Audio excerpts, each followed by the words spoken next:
Bienvenidos a la presentación del caso clínico número 4 de la asignatura Hematología Clínica. Mi nombre es Diego Martínez y los demás expositores de esta presentación son Karen Seguel y Tamara Valerio. Comenzaremos explicando nuestro caso clínico. Josefa, de 4 años, se lleva al centro asistencial por su madre por presentar fiebre y tos. El médico la examina y observa que su tos es persistente y que también Josefa presenta una leve cianosis.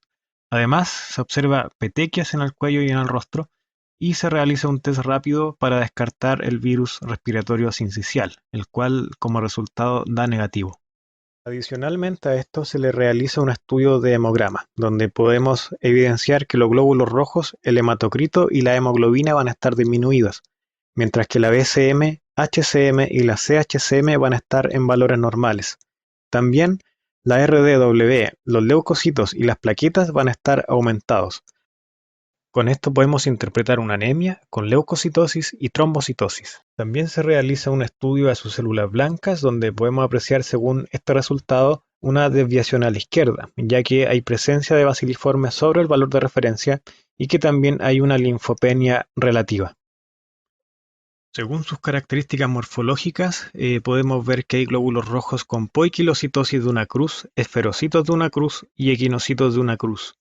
Sus leucocitos vamos a observar neutrófilos con granulación tóxica de 2 cruces, linfocitos reactivos en un 83%, que van a ser de tamaño pequeño con cromatina condensada. Y también las plaquetas van a estar aumentadas en una cruz. También tenemos que los reticulocitos van a estar al 1,8% y la VHS de 28 milímetros por hora. En esto podemos ver que los reticulocitos al menos están normales, pero que la VHS está aumentada, ya que el valor de referencia de esta es de 1 a 10 milímetros por hora. Por lo tanto, según la información que nos entrega el hemograma, la fórmula diferencial y también las características morfológicas, llegamos a la conclusión de que gran parte de estas coinciden con un diagnóstico presuntivo de tos convulsiva o coqueluche. El coqueluche, la tos convulsiva o tos ferina, como también se conoce, es una enfermedad infecciosa bacteriana aguda que afecta al tracto respiratorio. Esta va a ser causada por un bacilo gram negativo que se llama Bordetella pertussis y se transmite principalmente a través de gotitas de secreciones respiratorias al toser, al hablar o a estornudar y se propaga muy fácilmente de una persona a otra. Esta enfermedad también se caracteriza por una inflamación traqueobronquial y accesos típicos de tos violenta y espasmódica con sensación de asfixia que terminan con un ruido estridente durante la inspiración. La Bordetella pertussis es el principal agente de esta enfermedad, pero ocasionalmente también se identifica como Bordetella parapertussis. La tos convulsiva puede afectar a personas de cualquier edad, pero afecta mayormente a los lactantes o a los recién nacidos. Esta enfermedad tiene un periodo aproximado de duración de 8 semanas y el cuadro clínico se divide en 3 etapas. La primera etapa se conoce como un periodo catarral, que se caracteriza por un inicio insidioso con coriza, malestar, anorexia y con tos nocturna, que puede estar ausente en el neonato y en el lactante pequeño. La segunda etapa va a ser un periodo paroxístico, que se caracteriza por tos paroxística en quintas con 5 a 15 golpes de tos de expiración que terminan en un silbido inspiratorio y que puede acompañarse de vómitos y ocasionalmente con la pérdida del conocimiento. Y la tercera etapa es el periodo convaleciente, que se caracteriza porque la tos ya es menos intensa y desaparecen los otros síntomas y signos ligados a esta enfermedad. Según los datos de la Organización Mundial de la Salud, la enfermedad producida por Bordetella pertussis ocupa el quinto puesto entre las causas de muerte prevenibles por vacuna, y se estima que cada año se presentan entre 20 y 50 millones de casos en el mundo, con aproximadamente 200.000 a 400.000 muertes anuales, la mayoría en lactantes no vacunados o con una vacunación incompleta. Según informe de los Centros para el Control y Prevención de Enfermedades de Atlanta, en Estados Unidos, señala que se registró el triple de casos en el año 2005 con respecto al año 2001, hecho que se ha evidenciado también en otras partes del mundo. Según estimaciones de la OMS, la región de las Américas fue responsable de aproximadamente el 7% de los casos de coqueluche en el mundo durante el año 2005, por lo que el coqueluche se ha transformado en una realidad en Latinoamérica, causando gran morbimortalidad en la población más vulnerable. A pesar de esto, en Latinoamérica hay escasas publicaciones sobre este problema de salud pública, y se dice que aproximadamente el 90% de las hospitalizaciones, complicaciones y muertes atribuidas que hay en el mundo corresponden a casos de Latinoamérica. En Chile, en el año 2019, se notificaron 351 casos con una tasa de 1,9 casos por 100.000 habitantes, un 53% menor a lo esperado. Y el grupo de mayor riesgo fueron los menores de 6 meses, con una tasa de 84,8 casos por 100.000 habitantes, quienes representaron el 30% del total de casos notificados.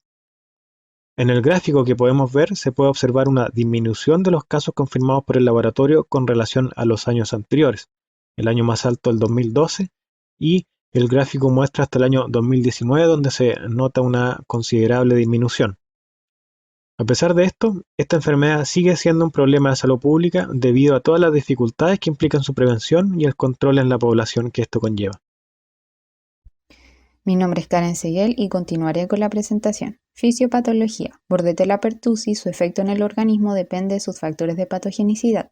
Se inicia con la inhalación de gotas que contienen el agente infectante. Estas se adhieren a las células epiteliales respiratorias mediante proteínas que lo facilitan, como la toxina pertussis. Ocurre una evasión de la respuesta inmunitaria mediante la adelinatociclasa y la toxina pertussis, inhibiendo la quimiotaxis de neutrófilos y la fagocitosis.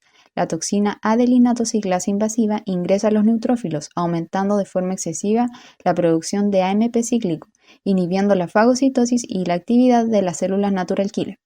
Se genera un daño local en los tejidos, ya que la citotoxina traqueal y la toxina dermonecrótica generan daño en las células epiteliales, causando en parte la tos paroxística, produciendo en el organismo hipoxia, acidosis, vasoconstricción pulmonar, leucocitosis, condicionando la reducción del flujo sanguíneo pulmonar, causando finalmente falla cardíaca, shock y síndrome de distrés agudo. El diagnóstico clínico conlleva tos paroxística, gallito estridor inspiratorio, apnea menores de 1 año con o sin cianosis, vómito postusivo, ocasionalmente epistaxis, infección del tracto respiratorio alto y petequia facial. Diagnóstico de laboratorio. Cultivo bacteriano. El cultivo en medio selectivo Regal-Lowy actualmente no se usa como examen de primera línea.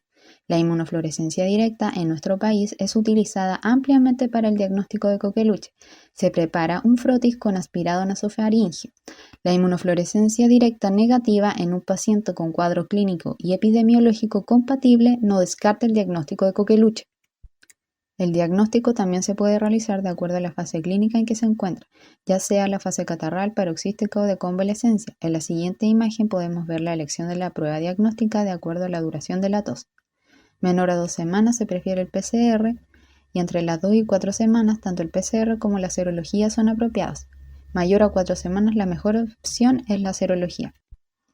Pruebas confirmatorias. PCR. Esta puede identificar a Bordetella pertussis incluso en pacientes que ya comenzaron su tratamiento antibiótico. Si existe una clínica y PCR positivo, esto es confirmatorio. Las pruebas serológicas, los métodos de ELISA permiten detectar anticuerpos frente a diferentes antígenos de Bordetella. En general, las clases de anticuerpos más utilizadas son IgG e IgA. IgM parece carecer de cierta especificidad. En el siguiente cuadro podemos ver la utilidad de los distintos métodos diagnósticos de acuerdo a la fase de la enfermedad. En el siguiente cuadro podemos ver las ventajas y desventajas de las diferentes pruebas diagnósticas para la detección de la enfermedad por Bordetella pertussis. En el caso de las pruebas confirmatorias como PCR y serología, las ventajas son: PCR, organismo no necesita estar vivo. Se puede usar más tardío en la enfermedad que el cultivo, más rápido que el cultivo. En el caso de serología, el diagnóstico es un incremento de 2 a 4 veces en la fase aguda y convaleciente, y un solo valor convaleciente muy alto. Las pruebas complementarias corresponden al hemograma, donde se observa una leucocitosis mayor a 20.000 células por milímetro cúbico, una linfocitosis absoluta mayor a 15.000 células por milímetro cúbico en lactantes y mayor a 10.000 células por milímetro cúbico en preescolares y mayores. Otra prueba son los rayos X. Su utilidad se centra en la búsqueda de complicaciones de la enfermedad como neumonía, atelectasia y neumotórax.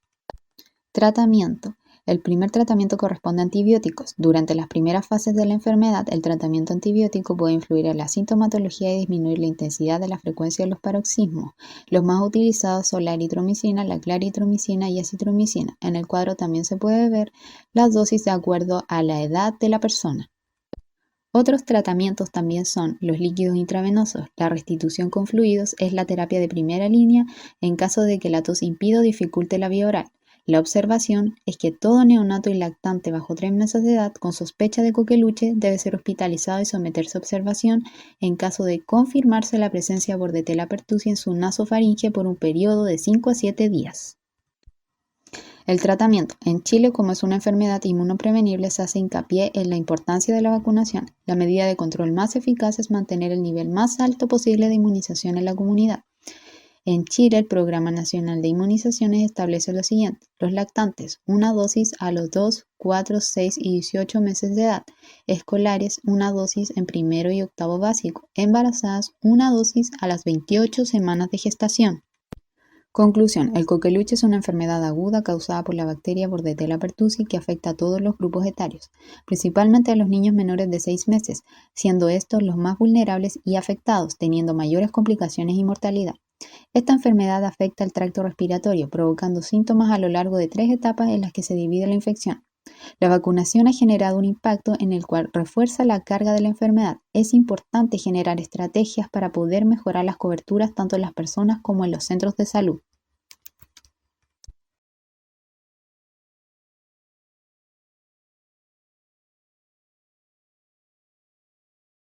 Josefa, de 4 años, presenta manifestaciones clínicas como tos persistente, fiebre, cianosis y petequias. La morfología eritrocitaria nos indica que hay neutrófilos con granulación tóxica y linfocitos reactivos.